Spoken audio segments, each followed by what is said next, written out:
Hello everyone, this is Aarti and welcome to SR education online classes. Guys, आज की class में हम लोग जो डिस्कस करने वाले हैं वो DSSB से रिलेटेड हम लोग पेडागोजी के टेस्ट को डिस्कस करेंगे। आज हमारा जो टेस्ट रहेगा टेस्ट नंबर 1 हम लोग डिस्कस करने वाले हैं आज की क्लास में। आपका जो DSSB के अंदर पेपर सेकंड जो होता है PRT में, हम बात किसके करें, PRT की बात करें, प्राइमरी टीचर की। प्राइमरी टीचर के अंदर जो पेपर सेकंड होता है वो भी आपका 100 नंबर का होता है। इसमें आपकी चाइल्ड साइकोलॉजी से रिलेटेड, चाइल्ड पेडागोजी से रिलेटेड, आपकी education policy, teaching aptitude, school management से रिलेटेड आपका जो एग्जाम होता है वो 100 नंबर का होता है। इसी तरीके से पेपर फर्स्ट भी आपका 100 नंबर का होता है और दोनों पार्ट के अंदर आपको पार्ट 1 और पार्ट बी में 40% नंबर लाना जरूरी होता है, तभी आपका जो एग्जाम है वो क्वालिफाई माना जाता है। तो गाइज, आपको एग्जाम क्वालिफाई नहीं करना, आपको एक अच्छी स्कोरिंग करनी है। तो एक अच्छी स्कोरिंग के लिए सबसे ज्यादा जरूरी होता है आप जिस भी कॉन्सेप्ट को पढ़ते हैं उसके साथ साथ उसका टेस्ट भी सॉल्व करें। जब आप लोग टेस्ट को डिस्कस करते हैं या फिर आप लोग टेस्ट सॉल्व करते हैं, इससे एक तो हमें एक आइडिया लग जाता है कि एग्जामिनर के द्वारा किस तरीके से क्वेश्चन पूछे जाते हैं और हम लोग विद इन 1 सेकेंड के अंदर उसका सही आंसर किस तरीके से दे पाए। तो ये सारा जो बैलेंस है हमें ये एग्जाम के अंदर हमारा होना चाहिए, तभी हमारा जो एग्जाम है वो समय पे भी होता है और हम लोग अच्छा अपना जो एग्जाम है वो भी अटेम्प्ट कर पाते हैं। और साथ में गाइज, आप लोग टेलीग्राम चैनल से भी जुड़ सकते हैं जहां आपको डेली अपडेट दी जाती है किसी भी नोटिफिकेशन से रिलेटेड, और आपकी जो वीडियो होती है उससे रिलेटेड भी आपको डेली अपडेट दी जाती है। और साथ में आप लोग फेसबुक के ग्रुप को भी ज्वाइन कर सकते हैं एसआर एजुकेशन इंडिया के नाम से। वहाँ आपको जो भी हमारी नोटिफिकेशन आउट होते हैं, एग्जाम के डेट होते हैं, उन सबसे रिलेटेड आपको ग्रुप में सारी चीजों की इन्फॉर्मेशन प्रोवाइड की जाती है।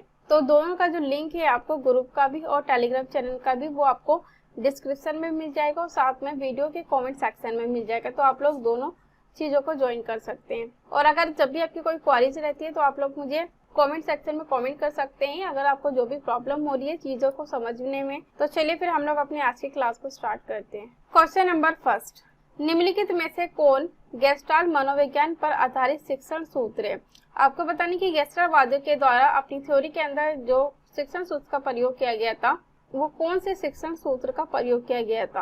ऑप्शन ए में कहा ज्ञात से अज्ञात की ओर, ऑप्शन सेकंड में कहा पूर्ण से अंश की ओर, ऑप्शन थर्ड में कहा मूर्त से अमूर्त की ओर, या ऑप्शन 4 रहेगा अनिश्चित से निश्चित की ओर। तो गाइज, इसका राइट आंसर रहेगा हमारा ऑप्शन नंबर सेकंड रहेगा पूर्ण से अंश की ओर। और गेस्टाल्ट वादियों के द्वारा जो थ्योरी दी गई थी वो हमारी इनसाइड थ्योरी ऑफ लर्निंग थी। ये आपको याद रखना है, जिसे हम हिंदी में अंतर्दृष्टि का सिद्धांत भी कहते हैं, या फिर इनकी थ्योरी का जो नाम है वो कॉग्निटिव थ्योरी ऑफ लर्निंग के नाम से भी जानी जाती है। ये चीजें आपको ध्यान रखना है, क्योंकि कभी कभी होता है हमसे थ्योरी भी पूछ ली जाती है और साथ में उनके फाउंडर भी पूछ लिए जाते हैं कि कौन सी थ्योरी किस मनोवैज्ञानिक के द्वारा दी गई है। तो ये जो थ्योरी है वो कोलर, कोफका और वादिमर के द्वारा दी गई है। और आपको ये भी याद रखना है कि गेस्टाल्ट मनोवैज्ञानिक के अंदर जो हमारे मनोवैज्ञानिक आते हैं वो ये 3 मनोवैज्ञानिक तो है, एक नाम और ऐड ऑन हो जाता है हमारा लेविन का। तो लेविन जो मनोवैज्ञानिक है वो भी हमारे गेस्टाल्ट मनोवैज्ञानिक माने जाते हैं। और इनसाइड थ्योरी के अंदर जो बात की गई थी वो बात की गई थी कि व्यक्ति जो सीखता है वो हर परिस्थिति में संपूर्ण तरीके से सीखता है। तो इन्होंने संपूर्णता के ऊपर बल दिया था और इन्होंने जो अपना एक्सपेरिमेंट किया था वो सुल्तान नामक चिंपैंजी के ऊपर इन्होंने अपना एक्सपेरिमेंट किया था। तो ये चीज भी आपको ध्यान रखना है। इसके ऊपर मैं आपको एक सेपरेट वीडियो बना के दे दूंगी ताकि आपको इस थ्योरी में किसी तरीके से कोई कंफ्यूजन ना रहे, क्योंकि ये जो हमारी सारी थ्योरी है लर्निंग से रिलेटेड वो सारी इंपॉर्टेंट है और अक्सर एग्जाम में इस थ्योरी से रिलेटेड क्वेश्चंस भी आते हैं जितनी भी थ्योरी होती है। तो हम लोग थ्योरी को भी साथ साथ कवर कर लेंगे, जो भी हमारी इंपॉर्टेंट थ्योरी हो जहाँ से मैक्सिमम क्वेश्चन पूछे जाते हैं आपके हर टीचिंग के एग्जाम में। तो इस चीज का आपको ध्यान रखना है। चलिए आगे डिस्कस करते हैं अगले क्वेश्चन को। क्वेश्चन नंबर सेकंड, खेल विधि के जन्मदाता है। खेल विधि के फादर आपको बताने की खेल विधि या प्लेवे मेथड के फादर कौन है। ऑप्शन फर्स्ट में का है फ्रोवेल, ऑप्शन सेकंड में का है डल्टन, या ऑप्शन थर्ड रहेगा सिगमंड फ्राइड, या ऑप्शन 4 रहेगा मॉन्टेसरी। तो गाइज, इसका राइट आंसर रहेगा ऑप्शन फर्स्ट रहेगा फ्रोवेल। खेल विधि या प्लेवे मेथड के जो फादर है वो फ्रोवेल है। तो इस चीज का आपको ध्यान रखना है। हम लोग खेल विधि से रिलेटेड जो फ्रोवेल के द्वारा मेथड दिए गए थे इनके मेथड के बारे में हम लोग डिस्कस कर लेंगे एक सेपरेट वीडियो के अंदर। इन्होंने सीखने के लिए किस चीज के ऊपर बल दिया था। तो ये इंपॉर्टेंट टॉपिक है आपके सभी, और आपके अक्सर क्वेश्चन भी पूछे जाते हैं इन टॉपिक से रिलेटेड, जैसे अभी पूछा गया है, और इससे और रिलेटेड भी आपसे पूछे जा सकते हैं। तो इसका आपको ध्यान रखना है। चलिए आगे डिस्कस करते हैं।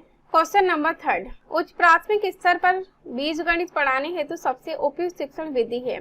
उच्च प्राथमिक स्तर यानी कि अपर प्राइमरी लेवल के बच्चों को आपको क्लास में बीजगणित का टॉपिक पढ़ाना है, तो उसके लिए सबसे इफेक्टिव और सबसे जो अच्छी शिक्षण विधि रहेगी, जो मेथड रहेगा, वो कौन सा रहेगा बच्चों को पढ़ाने के लिए। ऑप्शन फर्स्ट में का है प्रायोगिक विधि, ऑप्शन सेकंड में का है आगमन विधि, ऑप्शन थर्ड में का है समीकरण विधि, या ऑप्शन फोर रहेगा खेल विधि।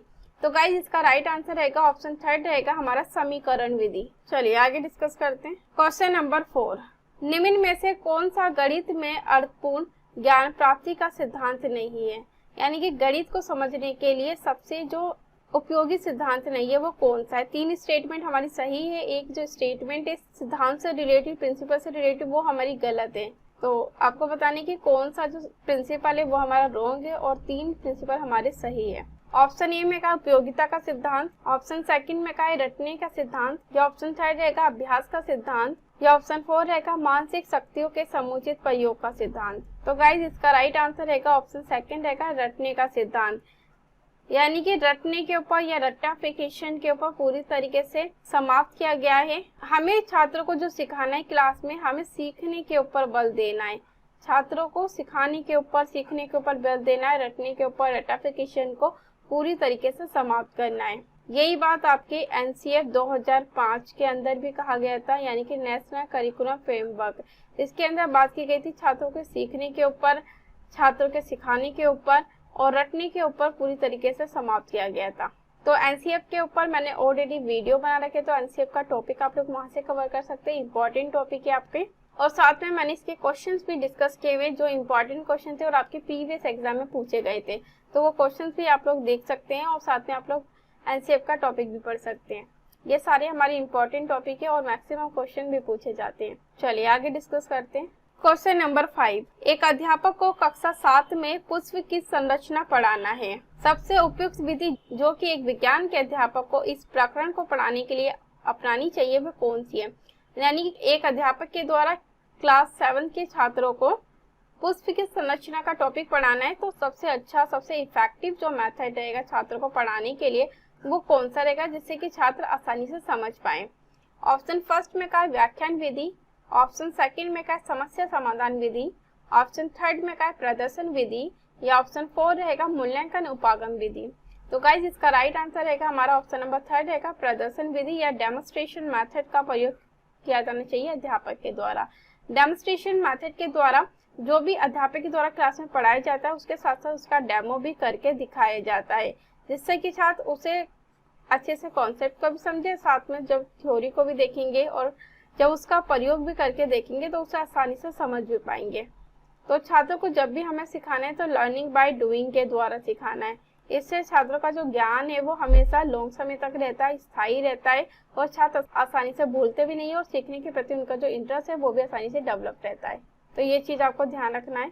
तो एक सेपरेट वीडियो में हम लोग जितने भी टीचिंग से रिलेटेड इंपॉर्टेंट मेथड है, चाहे वो प्राइमरी लेवल के होगा या फिर अपर प्राइमरी लेवल पे, हमें कौन कौन से मेथड का प्रयोग करना चाहिए छात्रों को पढ़ाने के लिए, तो हम लोग इसे भी डिस्कस कर लेंगे। चलिए आगे डिस्कस करते हैं। क्वेश्चन नंबर 6, गति का तृतीय नियम पढ़ाने के लिए सबसे उपयुक्त विधि है। गति का तृतीय नियम पढ़ाने के लिए सबसे जो यूजफुल मेथड, सबसे इफेक्टिव मेथड कौन सा है जो टीचर्स को अपनाना चाहिए। ऑप्शन ए में का है निगमन विधि, ऑप्शन सेकंड में का है प्रदर्शन विधि, ऑप्शन थर्ड में का है व्याख्यान विधि, ऑप्शन 4 रहेगा आगमन विधि। तो गाइस इसका जो राइट आंसर रहेगा हमारा ऑप्शन नंबर 4 रहेगा आगमन विधि।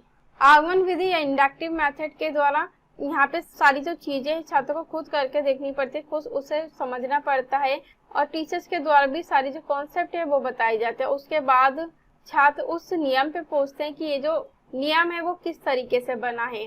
तो नियम को या फिर लॉ को पढ़ाने के लिए सबसे ज्यादा जरूरी होता है छात्रों को पहले कॉन्सेप्ट समझ में आए और ये जो नियम बनाए गए थे, ये जो नियम दिए गए थे वो क्यों दिए गए थे, ये सारी चीजें होती है वो छात्र इंडक्टिव मेथड के द्वारा सीखता है। तो इसलिए इंडक्टिव मेथड का प्रयोग करके छात्रों को पढ़ाना चाहिए। इससे जो ज्ञान है वो एक लॉन्ग समय तक भी रहता है, स्थायी भी रहता है। यहाँ पे छात्र सारी चीजों को खुद करके देखते हैं। जब खुद करते हैं, खुद समझते हैं, खुद सर्च करते हैं, तो छात्रों को जो नॉलेज है वो उनकी नॉलेज भी बढ़ती है और साथ में उनका जो ज्ञान है वो स्थायी भी रहता है, परमानेंट भी रहता है और आसानी से भूलते भी नहीं है। और देखिए ये भी आपको याद रखना है कि हम सारी जो चीजें हैं वो इंडक्टिव मेथड से नहीं पढ़ा सकते। इंडक्टिव मेथड का जो ज्यादा प्रयोग है वो हम लोग प्राइमरी लेवल के छात्रों को पढ़ाने के लिए करते हैं। क्यों करते हैं? क्योंकि छोटी क्लास के बच्चों को हमें खेल विधि के द्वारा या खेल खेल में पढ़ाना चाहिए, इसलिए हम लोग छोटी क्लास के छात्रों को पढ़ाने के लिए खेल विधि का प्रयोग करते हैं। दूसरा, हम लोग कहानी विधि का यूज करते हैं कि छात्रों को हमें स्टोरी के फॉर्म में या खेल के द्वारा पढ़ाना चाहिए। तो ये चीज आपको याद रखना है। और अगली अगर हम बात करते हैं अपर प्राइमरी लेवल पे, अपर प्राइमरी लेवल पे हम लोगों को मिक्स मेथड का यूज करना चाहिए, यानी कि जिस टॉपिक को पढ़ाने के लिए जो सा मेथड यूजफुल है उस मेथड का हमें प्रयोग करना चाहिए। जैसे यहाँ पे क्या है, डिडक्टिव मेथड। डिडक्टिव मेथड का प्रयोग है, हम लोग मोस्टली क्लास में देखते हैं टीचर्स को कि डिडक्टिव मेथड का प्रयोग किया जाता है। क्योंकि डिडक्टिव मेथड के अंदर आप जब मैथ के क्वेश्चन देखते हो तो टीचर्स क्या करते हैं, पहले आपको उसके फॉर्मूले बता देते हैं और उसके बाद उसके क्वेश्चन उसी फॉर्मूले के आधार पर आपको सॉल्व करना होता है। डिडक्टिव मेथड में कम समय में हम लोग मैक्सिमम चीजों को कवर करा सकते हैं, मैक्सिमम टॉपिक हम लोग पढ़ा सकते हैं। और हम लोग इंडक्टिव मेथड का प्रयोग जो है वो हम लोग एक समय में एक ही चीजों को कवर करवा पाते हैं, क्योंकि इंडक्टिव मेथड के अंदर बच्चों को सिखाने के लिए समय बहुत चाहिए होता है, इसलिए इंडक्टिव मेथड हम लोग प्राइमरी लेवल पे ही ज्यादा यूज करते हैं। और डिडक्टिव मेथड के द्वारा हम लोग कम समय के अंदर बहुत सारी चीजें छात्रों को पढ़ा सकते हैं। और ये भी आपको याद रखना है कि डिडक्टिव मेथड में पहले छात्रों को फॉर्मूला बता दिया जाता है, उसके बाद उसके आधार पर क्वेश्चन सॉल्व करने होते हैं, सरल से जटिल की ओर जो फॉर्मूला यूज किया जाता है। और वहीं डिडक्टिव मेथड के अंदर पहले छात्रों को फॉर्मूला नहीं बताया जाता, पहले कॉन्सेप्ट समझाया जाता है, उसके बाद उन्हें फॉर्मूला बताया जाता है कि जैसे त्रिभुज के तीनों कोणों का योग 180 डिग्री है, तो छात्रों को पहले नहीं बताया जाता कि त्रिभुज के तीनों कोणों का योग 180 क्यों है। तो छात्र इस नियम को जानने के लिए पहले सारे जो कोण होते हैं त्रिभुज के तीनों कोण, उनका माप करते हैं, उनका मेजरमेंट करते हैं और उसके बाद उन्हें पता हो लगता है कि त्रिभुज के तीनों कोणों का योग 180 डिग्री होता है। तो यहाँ पे जो छात्रों ने नियम जाना है, जो फॉर्मूला जाना है, छात्रों ने अपने प्रयास से जाना है, तो इससे उनका जो कॉन्सेप्ट है वो स्ट्रॉन्ग हो पाते हैं और आसानी से भूलते भी नहीं है। और वहीं अगर हम डिडक्टिव मेथड की बात करें तो यहाँ छात्रों को पहले ही बता दिया जाता है कि त्रिभुज के तीनों कोणों का योग 180 डिग्री है और उसी के आधार पे आपको ये सारे क्वेश्चन सॉल्व करने हैं, तो ये चीज आपको ध्यान रखना है। वहीं अगर हम लेक्चर मेथड की बात करें, लेक्चर मेथड का जो प्रयोग है, आप ज्यादातर देखते हैं कि जो आपके सोशल स्टडी जैसे सब्जेक्ट होते हैं, हिस्ट्री हो गया, ज्योग्राफी हो गया, इसमें हम लोग लेक्चर मेथड का प्रयोग करते हैं। लेक्चर मेथड का प्रयोग है वो अपर प्राइमरी लेवल हो गया आपका, और जैसे 11th-12th क्लास हो गई, या अगर कॉलेज स्तर पे जाते हैं, कॉलेज लेवल पे जाते हैं, तो हम लोग वहाँ पे लेक्चर मेथड के द्वारा ही अध्यापक को पढ़ाते हुए देखते हैं। सेकंड बात करते हैं प्रदर्शन विधि, डेमोन्स्ट्रेशन मेथड। डेमोन्स्ट्रेशन मेथड का जो सबसे ज्यादा यूज है हम लोग साइंस के टॉपिक को समझाने के लिए करते हैं। तो ये भी आपको पता होना चाहिए कि कौन से मेथड के द्वारा हम लोग किस टॉपिक को या किस सब्जेक्ट को आसानी से समझा पाए। एक टीचर्स को इसका ज्ञान भी होना, इसकी नॉलेज भी होना जरूरी है, तभी आपकी जो टीचिंग है वो इफेक्टिव और सही तरीके से छात्रों तक पहुंच पाती है। चलिए अगले क्वेश्चन को डिस्कस करते हैं। क्वेश्चन नंबर 7, बीज अंकुरण की संकल्पना को सर्वश्रेष्ठ ढंग से पढ़ाया जा सकता है। एक टीचर्स के द्वारा बीज अंकुरण के कॉन्सेप्ट को पढ़ाना है, तो सबसे ज्यादा इफेक्टिव मेथड कौन सा रहेगा जिसके द्वारा छात्र बीज अंकुरण के कॉन्सेप्ट को आसानी से समझ पाए। ऑप्शन फर्स्ट में कहा है बीज अंकुरण के चित्र दिखाकर, ऑप्शन सेकंड में कहा है कक्षा में अंकुरित बीज दिखाते हुए अंकुरण की प्रक्रिया को समझाकर, या ऑप्शन थर्ड है सामपट पर चित्र के माध्यम से समझाकर कि आपने सामपट पे ब्लैक बोर्ड पे चित्र बना दिया और उसके बाद आप पढ़ा रहे हैं, या ऑप्शन 4 है बीज बोने की विभिन्न अवस्थाओं का अवलोकन करने तथा उनके चित्र बनाने से संबंधित गतिविधि विद्यार्थियों को करने के लिए कहकर। तो गाइस इसका राइट आंसर हमारा ऑप्शन नंबर 4 रहेगा। बीज बोने की विभिन्न अवस्थाओं का अवलोकन छात्रों को करने के लिए कहेंगे और साथ साथ उनके चित्र बनाने से संबंधित जो गतिविधि है, जो एक्टिविटी है, वो भी छात्रों को करने के लिए देंगे। इससे एक तो क्या होगा कि जब छात्र खुद बीज बोएंगे और उसका अवलोकन करेंगे और उसमें जो जो परिवर्तन हो रहे हैं वो देखेंगे, तो इससे छात्र उस टॉपिक को, उस कॉन्सेप्ट को आसानी से समझ भी पाएंगे। तो सबसे ज्यादा जरूरी होता है छात्रों को करके सिखाना, कि जब छात्र लर्निंग बाय डूइंग के द्वारा छात्रों में जो ज्ञान है वो परमानेंट रहता है और छात्रों में सीखने के प्रति इंटरेस्ट भी डेवलप होता है। तो हमेशा छात्रों को लर्निंग बाय डूइंग के द्वारा ही सिखाना चाहिए, तो इस चीज का आपको ध्यान रखना है। चलिए अगले क्वेश्चन को डिस्कस करते हैं। क्वेश्चन नंबर 8, प्रयोजना विधि के जन्मदाता है। योजना विधि के या प्रोजेक्ट मेथड के आपको फादर का नाम बताना है या इनके फाउंडर कौन है। ऑप्शन ए में का है अमर स्ट्रॉन्ग, ऑप्शन सेकंड में का है सिम्पसन, ऑप्शन थर्ड में का है किलपैट्रिक या ऑप्शन फोर रहेगा B.S. ब्लूम। तो गाइज इसका राइट आंसर रहेगा हमारा ऑप्शन नंबर थर्ड रहेगा किलपैट्रिक। प्रोजेक्ट विधि के जो फाउंडर है वो किलपैट्रिक है, ये नाम याद रखना है आपको, इसलिए इसका राइट आंसर रहेगा ऑप्शन थर्ड रहेगा। क्वेश्चन नंबर 9, एक अध्यापिका कक्षा में रामायण पढ़ाना चाहती है, उसके द्वारा अपनाई जाने वाली विधि होनी चाहिए, यानी कि अध्यापक के द्वारा क्लास में रामायण बनाना है तो क्लास में कौन से मेथड का यूज करना चाहिए अध्यापक को, जिससे कि ये जो रामायण पढ़ाना है अध्यापक वो छात्रों को आसानी से समझ भी आए और छात्र उसमें इंटरेस्ट भी ले। ऑप्शन ए में का ह्यूरिस्टिक या अन्वेषण विधि, ऑप्शन सेकंड में का क्षेत्र भ्रमण विधि या ऑप्शन थर्ड रहेगा कहानी विधि या ऑप्शन फोर रहेगा व्याख्यान विधि। तो गाइज इसका राइट आंसर रहेगा ऑप्शन थर्ड रहेगा कहानी विधि। यानी कि अगर रामायण का टॉपिक अध्यापक को पढ़ाना है तो सबसे ज्यादा जरूरी है वो है स्टोरी के फॉर्म में छात्रों को पढ़ाना, क्योंकि छोटी क्लास में छात्र जो पढ़ते हैं वो ज्यादातर खेल विधि और कहानी के माध्यम से ही पढ़ते हैं। तो ये सबसे अच्छा इफेक्टिव मेथड होता है छात्रों को सिखाने के लिए, पढ़ाने के लिए। चलिए आगे डिस्कस करते हैं। क्वेश्चन नंबर 10, भिन्नों का योग पढ़ाते समय अध्यापक ने पाया कि सभी विद्यार्थी निम्नलिखित त्रुटि करते हैं, निम्नलिखित गलतियां करते हैं इस तरीके से 1/3 + 1/2 = 2/5। ये इस तरीके से छात्रों से गलती हो गई। तो इस परिस्थिति में अध्यापक को उपचारात्मक कार्य करना चाहिए, यानी कि अध्यापक के द्वारा छात्रों की ये जो गलतियां देखी गई है उसके बाद जो रिमीडियल क्लासेस का यूज किया जाना चाहिए वो किस टॉपिक के ऊपर किया जाना चाहिए, या रिमीडियल क्लासेस के अंदर छात्रों को क्या समझाना चाहिए अध्यापक के द्वारा। ऑप्शन फर्स्ट में का है प्रत्येक भिन्न के मान को समझने में बालकों की सहायता करना, ऑप्शन सेकंड में का है लघुत्तम समावर्तक की संकल्पना को समझने में बालकों की सहायता करना, या ऑप्शन थर्ड रहेगा बच्चों को उसी तरह के प्रश्नों का अभ्यास करवाना, या ऑप्शन फोर रहेगा कुछ ना करे क्योंकि बच्चा बड़ा होने पर स्वयं ठीक करने लगेगा। तो गाइस इसका राइट आंसर रहेगा हमारा ऑप्शन नंबर सेकंड रहेगा लघुत्तम समावर्तक की संकल्पना को समझने में बालकों की सहायता करना, यानी कि छात्र यहाँ पे एलसीएम नहीं समझ पा रहे तो एलसीएम समझाने के लिए छात्रों को रिमीडियल टीचिंग का प्रयोग करना। तो इस चीज का आपको ध्यान रखना है, यहाँ पे छात्रों को एलसीएम समझ में नहीं आ रहा। चलिए आगे डिस्कस करते हैं। क्वेश्चन नंबर 11, ह्यूरिस्टिक विधि के जन्मदाता है, ह्यूरिस्टिक विधि के फादर बताना है कि इनके फादर कौन है। ऑप्शन ए में का है अमर स्ट्रॉन्ग, ऑप्शन सेकंड में का है किलपैट्रिक, ऑप्शन थर्ड में का है यूलर या ऑप्शन फोर रहेगा फ्रोवेल। तो गाइज इसका राइट आंसर रहेगा ऑप्शन फर्स्ट रहेगा अमर स्ट्रॉन्ग। ह्यूरिस्टिक विधि के फादर कौन है, अमर स्ट्रॉन्ग है। और किलपैट्रिक के द्वारा कौन सा मेथड दिया गया था, प्रोजेक्ट मेथड दिया गया था, तो ये नाम आपको याद रखना है। और फ्रोवेल के द्वारा जो मेथड दिया गया है वो हमारा प्लेवे मेथड दिया गया है। चलिए आगे डिस्कस करते हैं। चलिए क्वेश्चन नंबर 12 को हम लोग डिस्कस करते हैं। एक अध्यापिका ने क्षेत्रमिति पढ़ाना प्रारंभ करते समय सबसे पहले सभी सूत्र सामपट पर लिख दिए।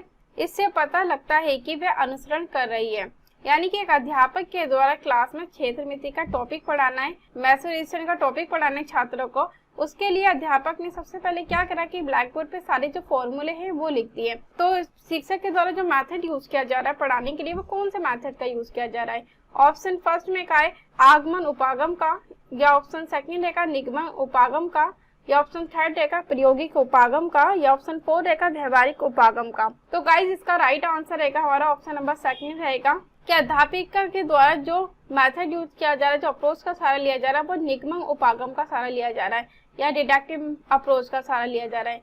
डिडक्टिव अप्रोच के अंदर पहले अध्यापक क्या करते हैं कि सारे जो फॉर्मूले हैं, जो सूत्र है, पहले छात्रों को बता देते हैं और उसके बाद छात्रों को उसी के आधार पर क्वेश्चन सॉल्व करवाते हैं। जैसे मैंने अभी एग्जांपल लिया था कि त्रिभुज के तीनों कोणों का योग कितना होता है, 180 डिग्री होता है। तो ये जो 180 डिग्री है ये क्या करेंगे कि अध्यापक पहले ही बता देंगे कि त्रिभुज के तीनों कोणों का योग 180 डिग्री है, उसी के आधार पर आप अगले क्वेश्चन को सॉल्व करो त्रिभुज के। तो यहाँ पे जो छात्रों का ज्ञान है वो स्थायी नहीं रहता और यहाँ पे कम समय में मैक्सिमम क्वेश्चन सॉल्व हो जाते हैं, ये आपको ध्यान रखना है। मगर यहाँ पे छात्रों को जो ये त्रिभुज के तीनों कोणों का योग 180 डिग्री क्यों हुआ ये यहाँ पे छात्रों को नहीं पता लगता। यहाँ पे सिर्फ छात्रों के कॉन्सेप्ट के ऊपर यहाँ पे ज्यादा बल नहीं दिया जाता, इसलिए यहाँ पे छात्र क्वेश्चन को सॉल्व करने के बाद उसे भूल जाते हैं कुछ समय के बाद। तो ये चीज आपको ध्यान रखना है। अगर मैं इंडक्टिव मेथड का प्रयोग करें, इंडक्टिव मेथड के अंदर छात्र त्रिभुज के तीनों कोणों का योग क्यों आया, उसका पहले सभी त्रिभुजों का मेजरमेंट करते हैं, उसके बाद उन्हें पता लगता है कि त्रिभुज के तीनों कोणों का योग 180 डिग्री होता है। यहाँ पे छात्रों ने जो चीज सीखी, यहाँ पे छात्रों ने खुद प्रैक्टिस करके अपने अनुभव के आधार पर सीखी है, और जब उन्होंने अभ्यास करे बहुत सारे, उसी के बाद उन्हें पता लगता है कि हाँ ये इसका आंसर है। वही डिडक्टिव मेथड की बात करें, डिडक्टिव मेथड का जो यूज है बड़ी क्लासेस के लिए किया जाता है, ताकि कम समय के अंदर ज्यादा से ज्यादा छात्रों को पढ़ाया जा सके, ज्यादा से ज्यादा क्वेश्चन को सॉल्व किया जा सके। तो ये चीज आपको ध्यान रखना है। चलिए आगे डिस्कस करते हैं अगले क्वेश्चन को। क्वेश्चन नंबर 13, एक विज्ञान शिक्षक को अपनी कक्षा में फसल उत्पादन बढ़ाना है। इस प्रकरण को पढ़ाने की सबसे उपयुक्त विधि कौन सी रहेगी, जिसके द्वारा छात्र आसानी से समझ पाए फसल उत्पादन के टॉपिक को। ऑप्शन फर्स्ट में क्या, फसल उत्पादन के विभिन्न चरणों से संबंधित चार्ट दिखाना।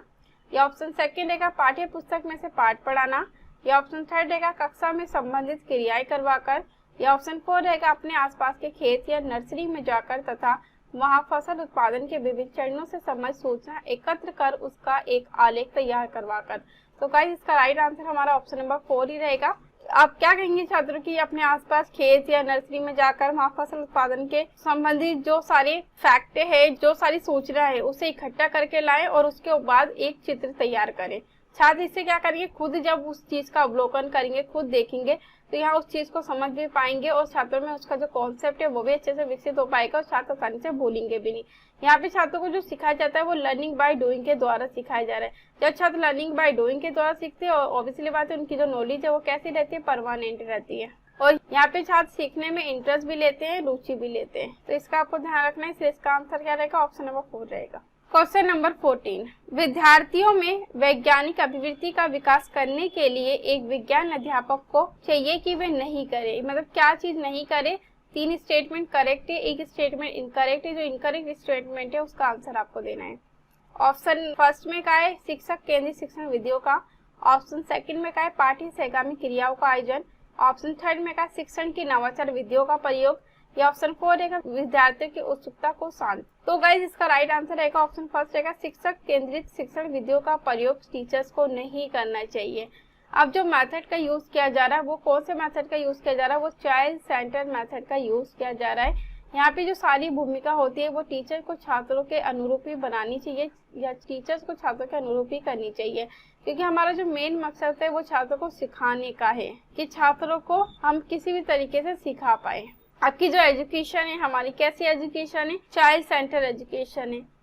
इसलिए जो भी रणनीति बतानी है, जो भी मेथड का यूज करना है, जो भी टीचिंग को इफेक्टिव बनाने के लिए जो अप्रोचेस लेनी है वो सारे छात्रों के अकॉर्डिंग होनी चाहिए। तो इस चीज का आपको ध्यान रखना है। पहले जो हमारी एजुकेशन थी वो टीचर सेंटर एजुकेशन थी, उसके बाद परिवर्तन होकर अब जो एजुकेशन है वो चाइल्ड सेंटर एजुकेशन है। चलिए आगे डिस्कस करते हैं अगले क्वेश्चन को। क्वेश्चन नंबर 15, एक विज्ञान के अध्यापक को अपनी कक्षा में विभिन्न प्रकार के बल पढ़ाने हैं, तब इस प्रकरण को पढ़ाने हेतु सबसे उपयुक्त विधि है। एक साइंस शिक्षक के द्वारा क्लास में छात्रों को बल का टॉपिक पढ़ाना है, तो बल के टॉपिक पढ़ाने के लिए सबसे अच्छी और सबसे यूजफुल मेथड कौन सा रहेगा, जिससे कि छात्र आसानी से समझ पाए बल के टॉपिक को। ऑप्शन फर्स्ट में क्या है, व्याख्यान विधि। ऑप्शन सेकंड में क्या है, मूल्यांकन उपागम विधि। या ऑप्शन थर्ड रहेगा प्रयोगशाला विधि।